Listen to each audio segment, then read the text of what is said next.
Good morning, Florida. First, I want to thank everybody for the opportunity to represent you as a U.S. Senator. I'm honored to be here today, and it's great to be home, back from partisan D.C. Now, let's stop and start thinking about how we have felt recently. How many of you have felt like politicians trampled on your freedoms this last year? How many felt it was wrong when they shut down churches but said protests were okay and no COVID risk? How many of you are tired, sick and tired of mostly Democrats constantly using any tragedy to take away your gun rights? How often are you tired of being called a racist by Democrats in the media? How about being bullied by the liberal media who trash our faith, our work ethic, our history, and this great country? How about these school boards across the country that are trying to teach critical race theory, trash our history, present our founders as racist, and divide us by our color of our skin? How many of you are tired of AOC and the Squad? They go attack Israel. They won't defend Israel's right to defend itself, and they'll go out and defend Hamas's right to shoot rockets, a terrorist organization. The values we each believe in are under attack every day. The 22 election and what you're going to do to make sure we win is going to determine the future of this great country. There's no plan B. There's no place to move to. If we don't show up and fight, we don't win. What have we learned over the last 6 months? We need more strong, common-sense conservative leaders in Washington and all across this country. The Democrats, they're taking this country in a very, very dangerous direction. They're trying to spend us into oblivion. You look at these numbers, what they're trying to spend. They want to tax all of us and take our money away from us, our hard-working money. They're pushing the largest expansion of government since the New Deal. They attack our religious freedom, our Second Amendment rights. They trash our history. They divide us by race, the color of our skin. They won't stand up to our greatest ally in the Middle East, Israel. They're embracing socialism. Socialism. I thought we beat Russia, the Soviet Union. Their agenda is systemic socialism, and they're proud of it. We have to fight. Our children, we have 7 grandchildren. We've got to fight. They deserve a country where they have to work their butts off, work hard, but it's a land of opportunity.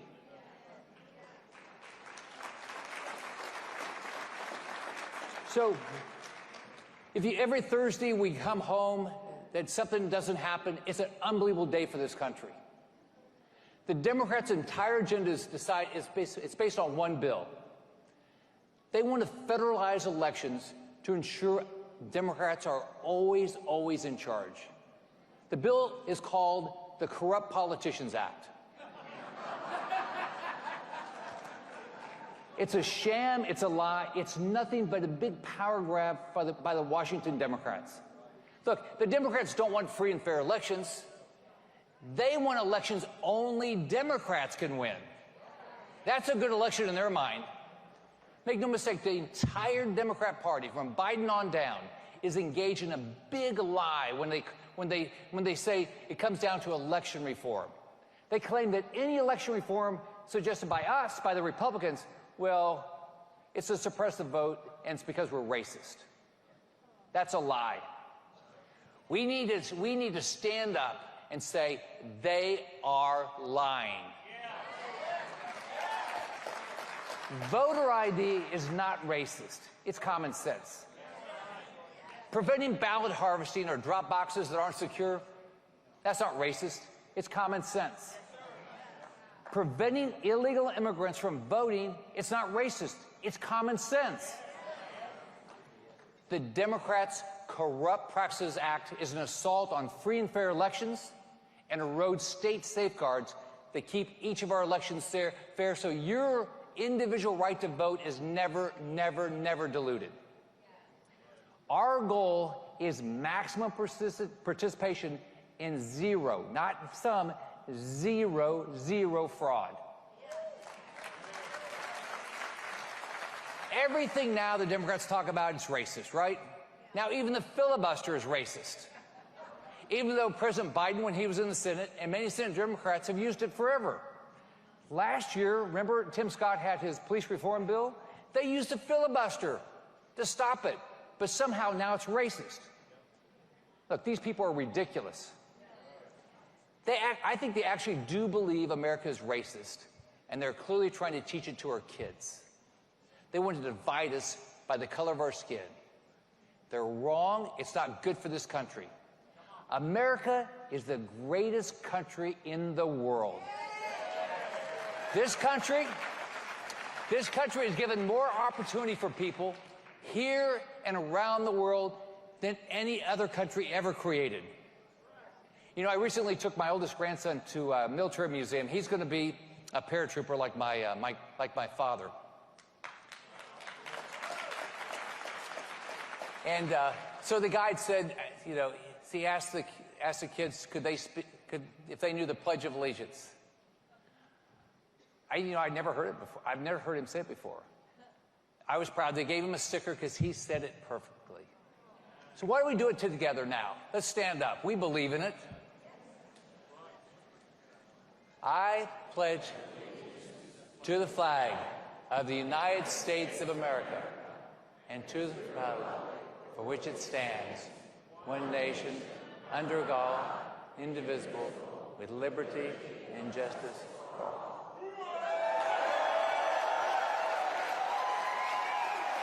That's what we believe in.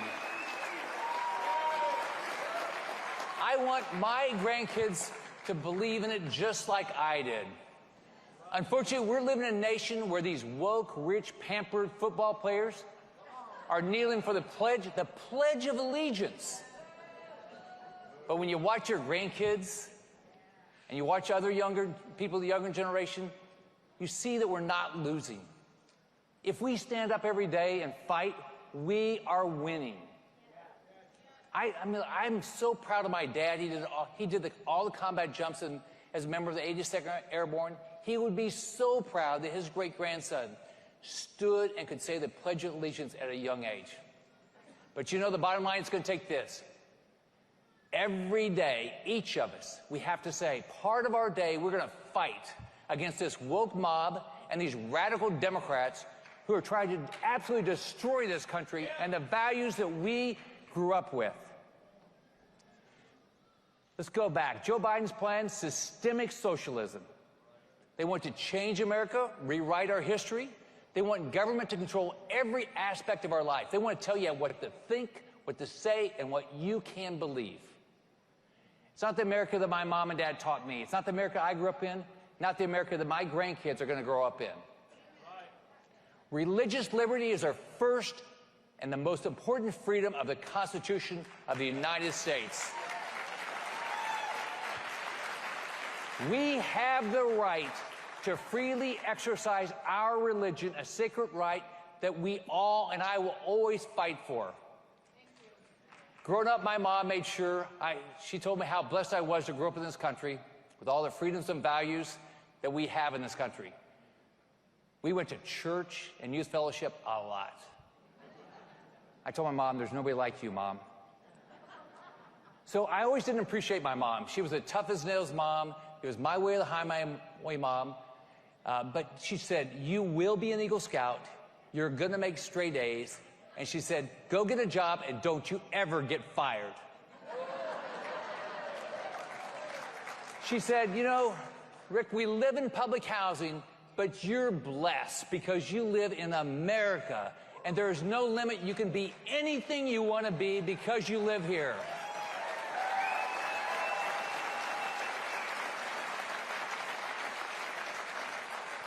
So last year was pretty challenging for many of us, and clearly are challenging for our faith. But thank God for our faith and our communities because they helped us through. Government doesn't have the right to take any of this away from us.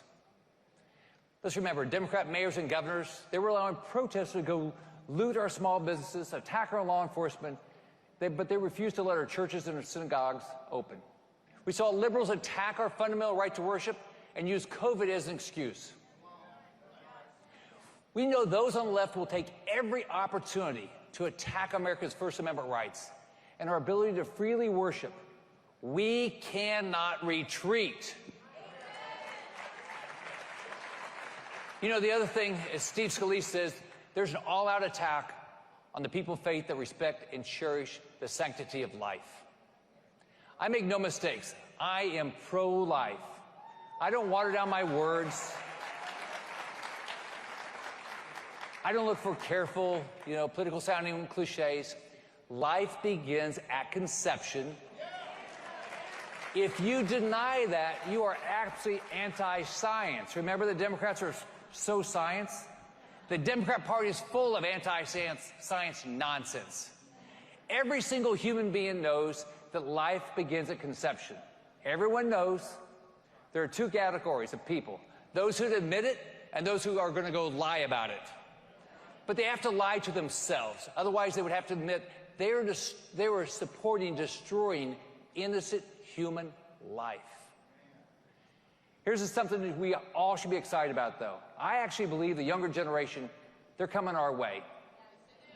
They know that a baby is a baby. It's not that hard. And many are questioning why Democrats won't admit it. I'm going to do just what you're doing. We're going to fight like hell to protect life. My Republican colleagues are going to do the same thing in the Senate. We're not going to blink on the issue. We're going to fight every single attempt by the Democrats to destroy life. And it's disgusting that this is not a bipartisan issue. It's actually pretty awful. But that's where we are. We have to face facts, we have to fight, and we have to win. I want to close on an issue that's close to my heart. The horrific attacks by Hamas terrorists against our ally Israel. Last month, they were devastating. Israel's our greatest ally in the Middle East. Israel has every right to defend and protect its people from terrorist attacks and to do whatever is necessary to stop the murder of its citizens. We can't equivocate about this. So instead of standing up for our strongest ally in the Middle East, Democrats in Washington waffled and danced around the issue. Some even openly defended terrorists attacking Israel.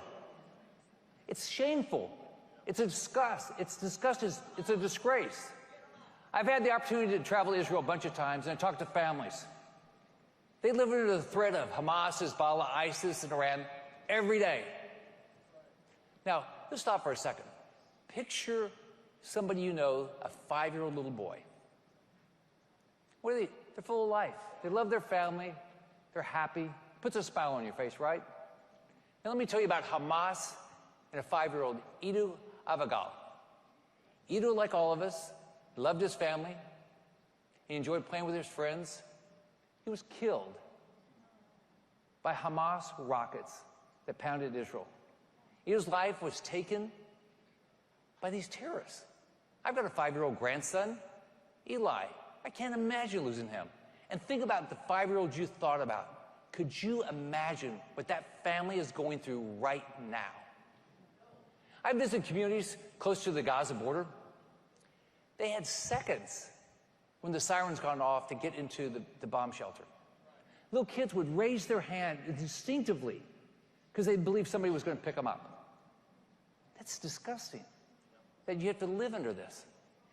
Israeli children are taught, don't touch balloons that fly into your backyard, because guess what? Hamas sends them in and they drop in neighborhoods, and they have explosives to kill and maim little children. That's today's Democrat Party. They're supporting this stuff. They've been taken over by radical, anti-Israel people like the Squad, who are apologists for Hamas. It's disgusting. So we've got a big election next year. It's going to determine the future of our lives, our country, what happens to our families. We can prevent the Democrat Party from leading our country down this radical path to socialism, and we will. I'm the chairman of the National Republican Central Committee. We're going to win all across the country. I'm committed to fighting back against these radical Democrats. We're going to find strong, common-sense, conservative Republicans that will fight to defend life, protect religious liberty, protect the Second Amendment, stand up for Israel, and stop the Democrats' systemic socialism agenda. How are we going to do this? We're going to do it together. We just need one more seat. But I believe that we will reject the Democrats' agenda. We're going to get leaders in Washington who are going to fight to preserve our rights under the Constitution, what we believe when we said the Pledge of Allegiance. We each took the same oath of office. I said, I do solemnly swear that I will support and defend the Constitution of the United States against all enemies, foreign and domestic, that I will bear true faith and allegiance to the same, that I take this obligation freely without any mental reservation or purpose of evasion, and I will well and faithfully discharge the duties of the office of which I'm about to enter. So help me God. We will win. God bless you. God bless the United States. Let's win this together for our children and our grandchildren. Have a great day. Bye-bye.